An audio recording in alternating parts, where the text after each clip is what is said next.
We often think innovation is all about, flashy tech sectors, but sometimes it's really in the nuts and bolts, quite literally in this case. Uh-huh. We're diving into the world of powder metallurgy components today. Right. Think about taking metal powder, compacting it, creating incredibly precise, strong parts. It's sort of behind the scenes in so much stuff we use. Absolutely. From things like tough tungsten carbide tools to very specialized machine parts. And it's key for making components lighter but still strong. It really shows the power of material science, doesn't it? It really does. Powder metallurgy lets us engineer materials, engineer shapes in ways you just can't with conventional methods. It leads to unique performance, unique designs, essential for so many advanced technologies. Okay, so definitely not your average manufacturing process. We got this recent report, drills right down into the global market for these components. That's our focus for this deep dive. Exactly. Our goal is really to pull out the key insights, maybe some surprising trends, and just get a handle on what's happening in this, dynamic sector. Precisely. We want to give you a clear picture of the current state, the projected growth, the forces driving it, and the challenges the industry faces too. It sounds complex. It's fascinatingly diverse. You've got a huge range of materials, ferrous metals like iron, steel, we'll get into those, but also non-ferrous options. Think aluminum, copper, tungsten, nickel. And used everywhere. Finding critical uses across automotive, aerospace, electronics, medical, you name it. Okay, let's start with the scale then. What does the report say about the market size right now? Or, for 2025? So the report projects the global market value at USD $2,592.8 million in 2025. 2.5 billion, roughly. Okay, but what's really striking is where it's headed. By 2033, it's expected to hit USD $691.00 million. Wow, okay. That's nearly 7 billion. That's a huge leap. It is. What kind of yearly growth are we looking at to get there? It works out to a compound annual growth rate, a CGR, of 13.20% between 2025 and 2033. 13%? Yeah. And, a double-digit CIGR over that kind of period, Yeah. It shows really strong momentum, real demand. All right, and the report's time frame, just so we're clear. Sure. It looks at historical data from 2021 to 2024, uses 2024 as the base year. 2025 is the estimated starting point for these projections, and the forecast runs through to 2033. Got it. Okay, significant global growth.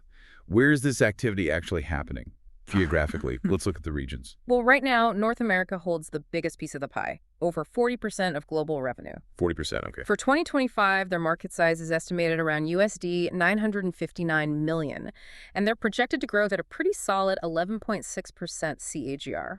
And within North America, is the U.S. the main player? Oh, yeah, definitely. The U.S. accounts for about USD $757 million of that, growing slightly slower at 11.4%, but still very robust. Okay, strong position there. What about Europe? How do they fit in? Europe's another major player. They hold over 30% of the global revenue, market size around USD $752 million in 2025. Also significant. And showing healthy growth, too, actually slightly faster than North America overall at 12.2% CAGR. Key markets there, Germany, the UK, they're looking at CGRs of 12.4% and 13% respectively. So North America, Europe are the current heavyweights. Yeah. But where's the fastest expansion happening? That would be the Asia-Pacific region, no question. Really? Yeah. Their market share in 2025 is smaller, around 23%, right? About USD $622 million. But their projected CAGR is quite remarkable, 16.1%. 16%, that's huge. It makes them the fastest growing region by a good margin. And it's largely driven by, high population density, rising disposable incomes, leading to more adoption in big sectors like automotive and healthcare. China and India are really leading the charge. China's at 15.6% CAGR. India's even higher, around 18%. Wow, 18% in India. That explosive growth really does signal a shift, doesn't it? Absolutely. A major shift in global manufacturing for these parts. Okay. What about the other regions? Are they seeing growth too? They are, yes. South America has over 5% share, about USD $98 million, growing at a strong 13.9% CAGR. Brazil, Argentina are key there. The Middle East holds around 2%, about USD $104 million, but growing fast too, 14.6% CAGR. Think Saudi Arabia, UAE. And Africa, while it's currently smaller, around 1% share, maybe USD $57 million. It's also showing good potential with a 13.5% EGR. South Africa is a notable market. So really, growth across the board, but with Asia-Pacific really accelerating. Exactly. A very dynamic global picture. Okay, let's shift focus a bit to the components themselves. The report breaks it down by the type of metal used, right? Yes, that's right. Primarily into ferrous metals and non-ferrous metals. Okay. Ferrous metals, that's your iron, your steel alloys. They dominated the market in 2025. Why is that? It really comes down to their excellent mechanical properties. They offer high hardness, strength, good magnetic properties, and they're very versatile. The workhorses. Pretty much. They're widely used, especially in automotive, think engine parts, transmission components, chassis parts. And this segment is still expected to grow, maybe around 5% between 2024 and 2029. Still solid demand. Okay, and then the non-ferrous side, what's the story there? So non-ferrous metals, that includes aluminum, copper, tungsten, nickel, others. This is actually the fastest growing segment. Ah, okay. Why the faster growth? It's being pushed by the increasing need for materials that are lightweight but still strong, highly conductive, or corrosion resistant. Right. Think aerospace, electronics, medical implants.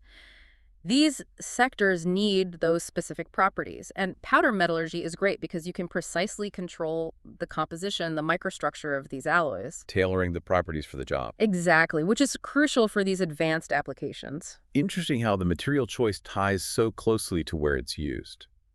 So speaking of use, how are these components actually deployed across industries? Well, the market's also looked at by application.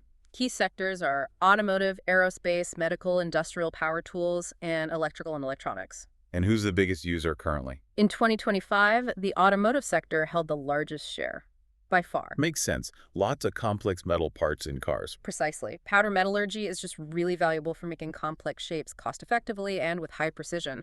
Plus, you can control the porosity. Porosity, how does that help? It allows for things like self-lubrication, which is a big advantage for parts like transmission gears, bearings, things like that. Ah, clever. Okay, automotive leads. But you mentioned aerospace earlier as high growth. Is that the fastest growing application sector too? Yes, it is. Aerospace shows the highest projected growth rate among applications. Why the boom in there? It's mainly the increasing demand for lighter yet incredibly strong materials in aircraft manufacturing. Weight is everything in aerospace, right? Of course. So powder metallurgy lets them create really complex geometries, think turbine blades, structural parts, and it also helps develop improved material properties overall, sometimes using novel alloy combinations only possible this way. Okay, so we've got the size, the growth spots, the materials, the uses. Let's dig into the why. What are the big underlying factors really fueling this expansion? The drivers. There are several key ones.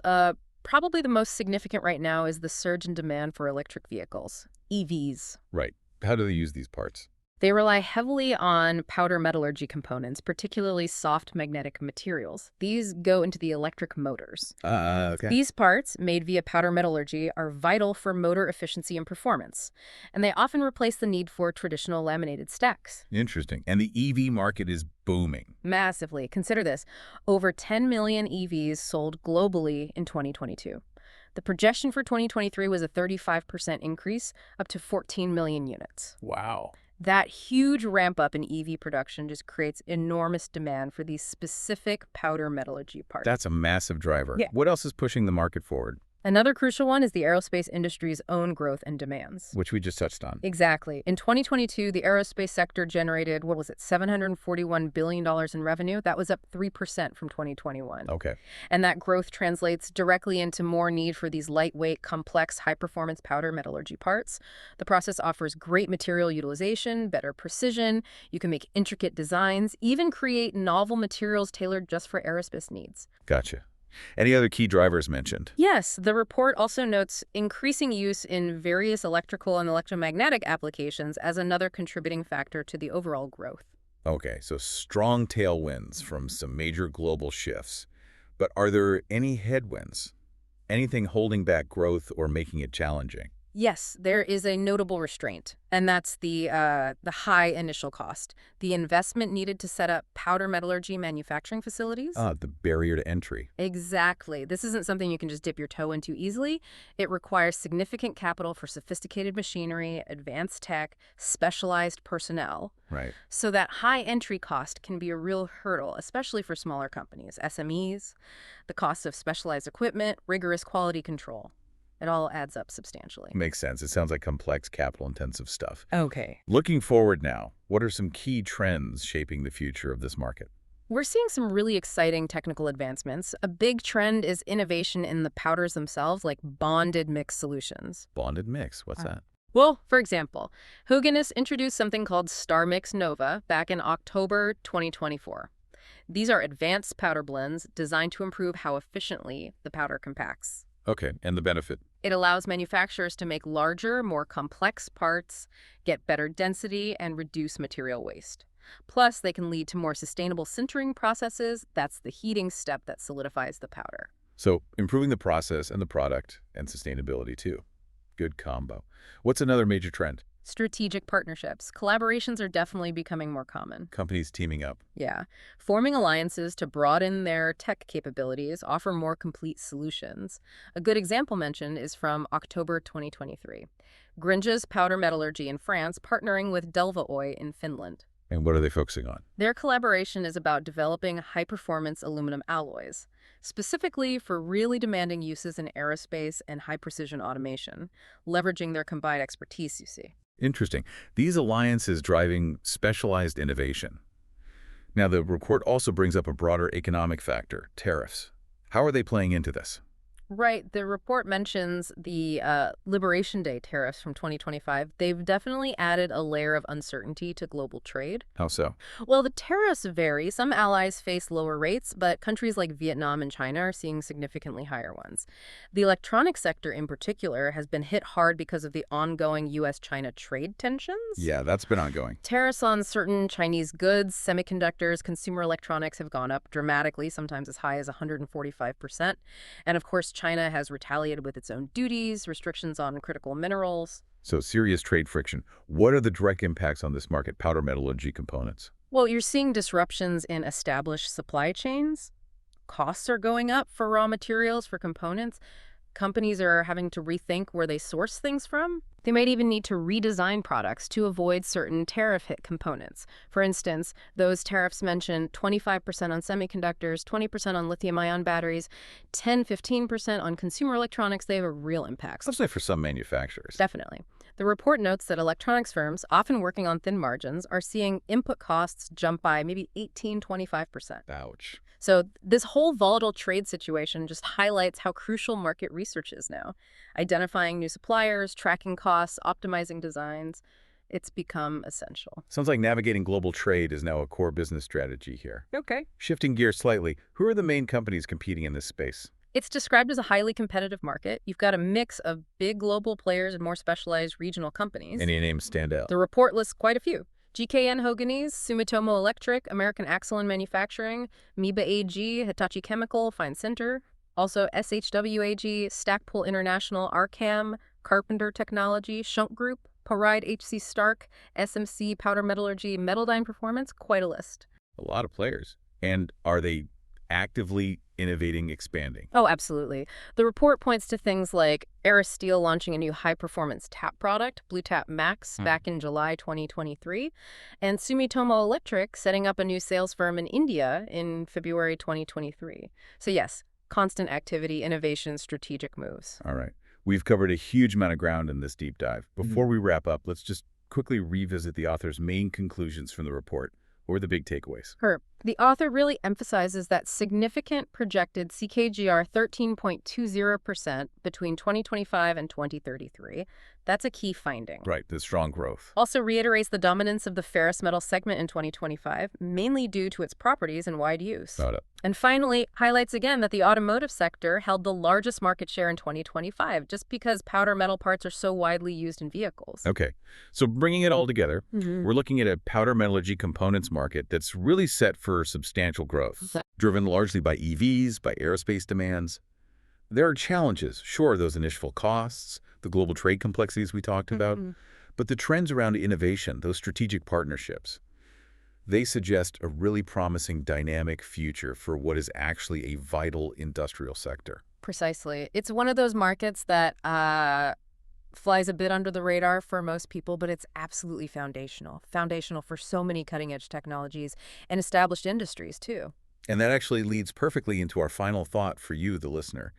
Given this increasing demand for specialized materials, for efficient manufacturing, how might powder metallurgy become even more essential? across maybe a wider range of industries than just the current big players. Good question. What sort of unexpected applications might pop up as the technology evolves, as it maybe becomes more accessible? Yeah. Definitely something to think about. It's a fascinating area to keep an eye on. Thanks for joining us for this deep dive.